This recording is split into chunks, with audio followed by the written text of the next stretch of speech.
Respected Thiru Sundara Kuppuswamiji, respected Babu Vinayakamji, respected Thiru Mahindran Perusamiji, and all my respected Tamil Sahodara Sahodrigalai, Tamil Anaika Mudala Vanakkam. Adara Mudala Edu Telam, Adi Bhagavana Mudecha Ulagu. I feel like I have come to my home in Washington, and without meeting you, my US visit would not have been completed. It's a great honor, and I salute your graciousness and greatness for organizing this meeting at a very, very short notice. And still, even if I had met one or two my Tamil sisters and brothers here, I would have felt immensely satisfied and delighted. It's a life-changing experience for me. I never felt that there are people on this earth who love their language and their culture so much as Tamil people. I have said everywhere, inside the parliament and outside the parliament, that if at all we have to learn how to love and respect your language, we must learn sitting at the feet of my Tamil sisters and brothers. They are the examples and they are the source of inspiration for us. I don't know how it began, but I feel it's a divine intervention and a divine blessing for me, having come closer to understand, know, read and study the great rich heritage of Tamil language and Tamil culture. Perhaps Thiruvalluvar wanted someone from the Himalayas to take his message across the Vindhyas. There is no other explanation for that. And I stood very firm when I spoke in the parliament, and I asked my Hindi-speaking North Indian brothers that you want Tamil Nadu to read Hindi and Sanskrit, but you don't send your children to Hindi schools. You don't buy Hindi books. You don't even publish your visiting cards in Hindi. And you don't issue your statements in Hindi. They are prepared first in English and then the Google Hindi translation, which is so atrocious that we even don't understand what is the translation. So you don't do anything in Hindi, but you want Tamil Nadu to read Hindi. And I'm from Uttarakhand, I'm from BJP, I'm from RSS, and in RSS in the morning hymn, we recite every day, Thiruvalluvar is there. Nayan Mara Lavarashtra, Thiruvalluvarastata. So this is how we learned about Thiruvalluvar. But we never went beyond that. We never learned the greatness of Thirukural. Every single aspect of our life, every single aspect of our governance, every single aspect of our social being is covered under Thirukural. And 2000 years old. When I read Thirukural, when I read the story and the life sketch of Thiruvalluvar, I was amazed and felt like crying, because such a great heritage, such a great legend of our culture, of our civilization, of my nation was kept hidden from us for so long. It is a criminal thing that happened, that it was never introduced to us in the North.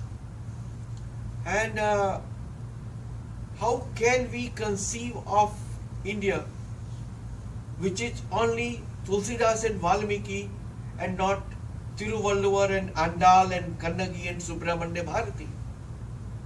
How can we conceive of an India which is just Ashoka and Vikramaditya and not Rajaraja Chola, Rajendra Chola, Pandya kings, Cheras and Krishnadev Rayas. How can we conceive of an India which speaks only in terms of one region and the other region is completely obliterated and not known and not introduced to other people? This goes against the very essence of national integration. This I spoke in the parliament. This is not something that I am speaking to impress upon my sisters and brothers here. This I spoke in the parliament before everyone. And I said there that this shows the arrogance of the North Indian people. And when I use these words, I use these words inside the parliament before everyone. It's not that I'm speaking before you. And they were shocked and stunned, but they understood. This is the great heritage that has shaped the cultural identity of India, that has given a universal image to the masses of Indian culture and civilization, and that has brought to the fore the great heritage and richness of our country. It is not just one reason. We must be proud of all of it as Indians. And that's the reason when I proposed first time that I will try my best to take the message of Tiruvalluvar and Tirukkural in the 500 schools and colleges in the north. The entire Tamil Nadu stood with me. That was the first time.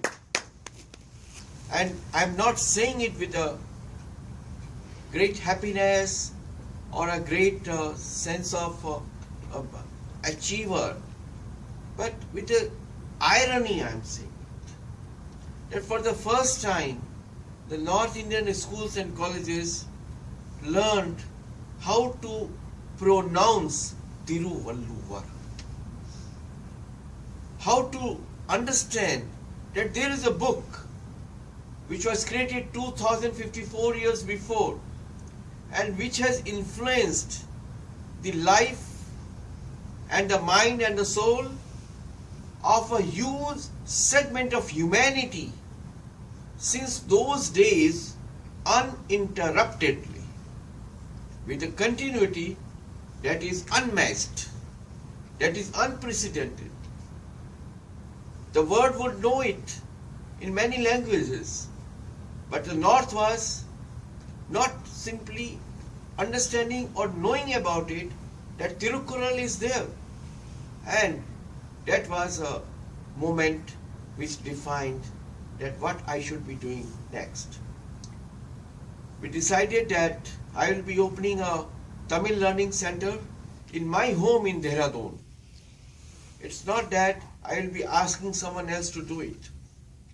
And we will be having a grand statue of Tiruvalluvar in Uttarakhand, facing Ganga, on the banks of Ganga, so that millions and millions of those pilgrims who come to Uttarakhand from all over the world will have a darshan of Tiruvalluvar as a great symbol and icon of India's greatest universal message to the world. That is what we want to do, and in Tamil Nadu we have launched a students and youth for Tiruvalluvar campaign.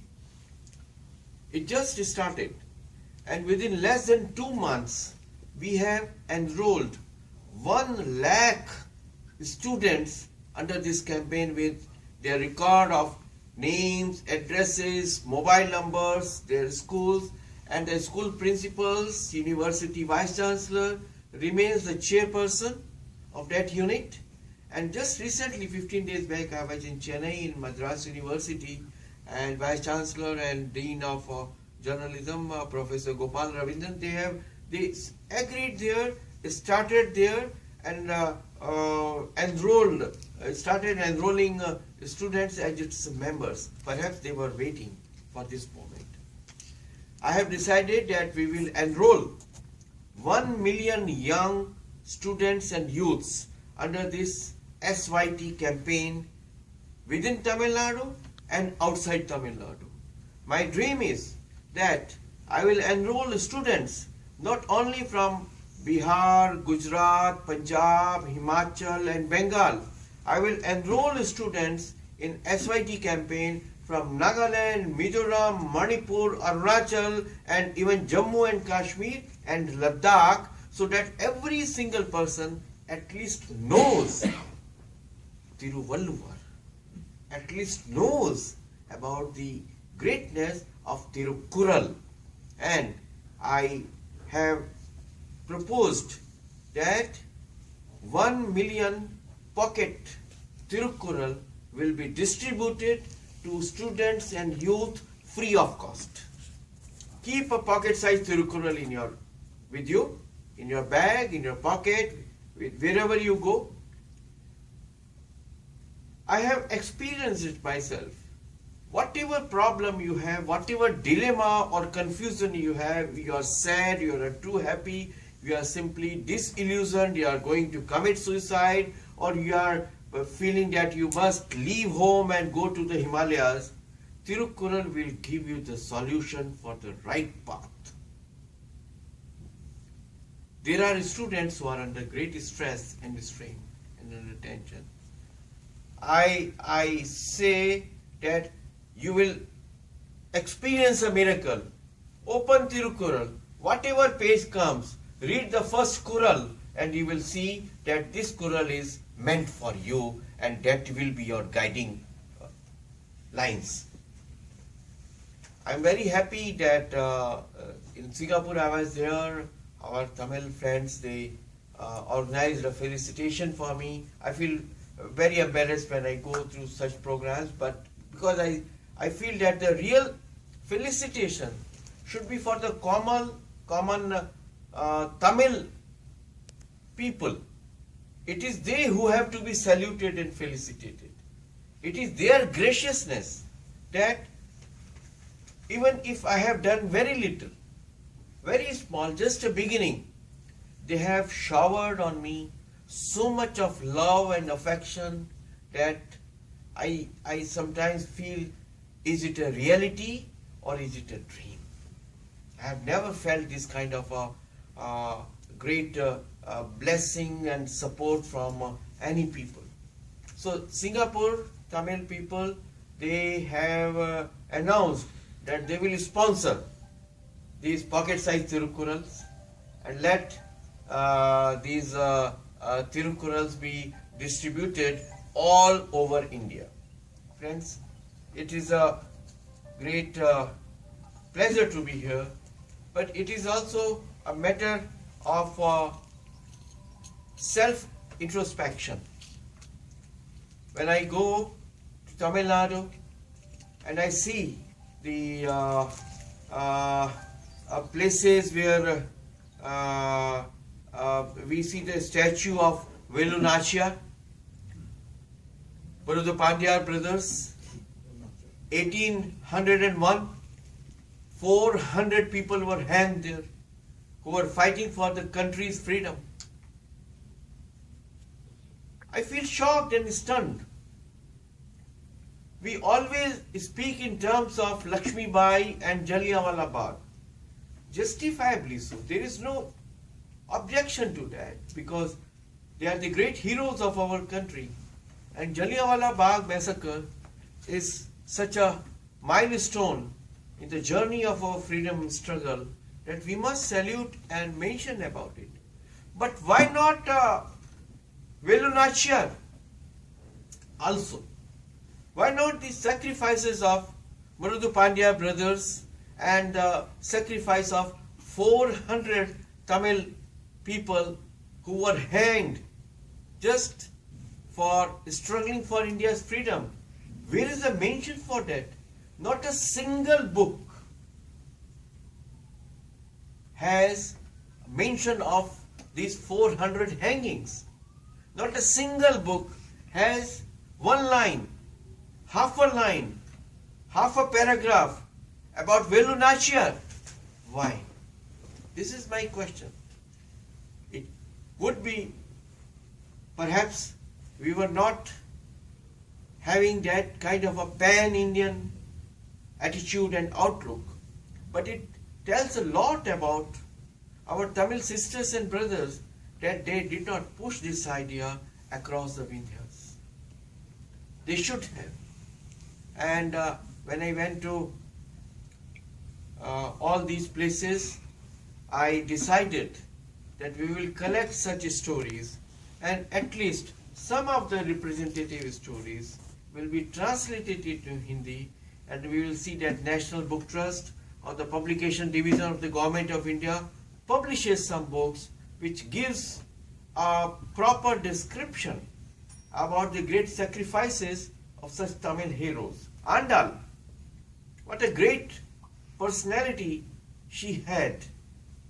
I was in Ethiopia just last month attending the global summit of women parliamentarians, and being on the board of governors of a network of parliamentarians, I was invited there. And they gave me 3.5 minutes to speak about the women empowerment issue in India. And I began with Andal, because Andal is just not a run-of-the-mill or a very common Vaishnava poetess. She defined the framework of women empowerment by emphasizing that I have a right to make choice. Women do not need protection. Women need the power to make choice, the power to make decision which they think is good for them without yielding or without compromising. That was Andal. She showed through her personality that she can make a choice and she can make a decision without yielding to all those pressures from her male counterparts. That happened 1300 years before. Ethiopia has a good population of Tamil people. They met me there and they were simply surprised and delighted, surprised with pleasure that they never had Andal presented in this way. This was the first time that Andal was presented in this way, and they said that perhaps they had been hearing more about Kannagi and other. Andal is not so much like Avaya, so much discussed. And I feel very sad when now a number of Tamil friends, parents come to me and they say that it's really very difficult to convince their children. They can't speak Tamil, and a huge number of people can't even tell their mobile number in Tamil numerals. It is almost difficult, if not impossible. So I say that if you forget your mother because of the career or because another lady abroad is having a fair skin and more modern and speaks English, then there is no life for you. Then there is no difference between others and the Homo sapiens. Because the basic identity of ours is through our language, through our culture. Everything else comes after that. We can be having an American passport or a German passport or a British passport, but we cannot rub off from our forehead the real identity that we have, because we will always be introduced as an American of Indian origin, a German of Tamil origin. We cannot rub off the real identity. If we don't respect our identity, we will never get respect from others for whatever we do. We can become head or chairperson of whatever MNC we have or whatever UN organization we have. We can even become the president of United States. But if we don't respect our mother, we will never gain the respect and honor from others for our being. That is the basic principle of our existence. So that is what we say. I'm sorry that it's so early, and I'm trying to learn Tamil. And I promise when I come next to you, I'll be able to speak to you in better Tamil. And I have requested a teacher in Delhi who comes to my place whenever I'm in Delhi, especially during the parliament sessions, because that time I have to be in Delhi. So I'm learning that, but I'm grateful to you for blessing me and giving me so much of your love and affection, and that has powered my commitment, strengthened my resolve that whatever happens, I will commit myself for the service of Tamil Annai, for the service of Tamil Thai. Vanakkam. What inspired you? What happened, that incident which made you realize that? Even though you said you had been a member of RSS and whatever, so you have that word Thiruvalluvar in there or something, but which later point in life did it gallop you into this new inspiration? Yeah, you are right. I had been reading about Thiruvalluvar a little bit and more about Subramanya Bharati, but I was never so deeply involved. It happened last year when there was a controversial issue of Hindi in UPSC exams. And the parliament was stalled continuously for 3 days. So they wanted to have that Hindi like that, and then our Tamil MPs in the parliament, they were opposing and they were putting up their viewpoint. I wanted to understand that, and then most of the Hindi people who were shouting and stalling the parliament proceedings, I knew none of them had served the cause of Hindi, and that angered me.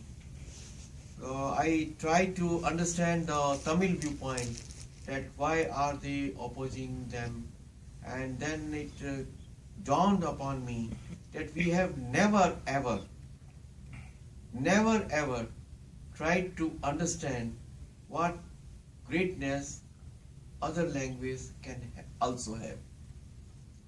And in the library, Parliament's library, I read a bit more about Tamil literature and Mani Mekalai, especially, and then Kamman, Ramayanam, all these issues.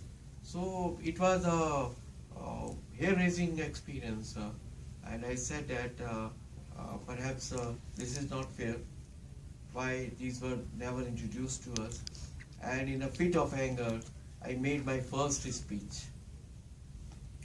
That is on the YouTube also. I use it. And then there was no stopping.